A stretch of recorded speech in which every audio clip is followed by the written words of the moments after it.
To test for fentanyl in your drugs, follow these steps.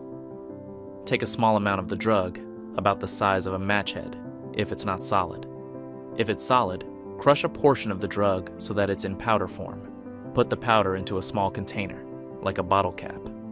Add water.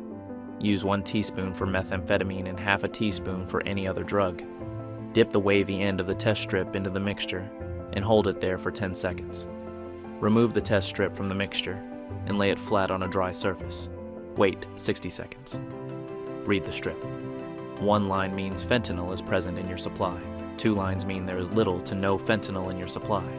Always remember to practice safer use strategies when using drugs, like never using alone or behind a locked door, and always keeping naloxone handy. For more information about resources available to you, visit the Missouri Time to Act website.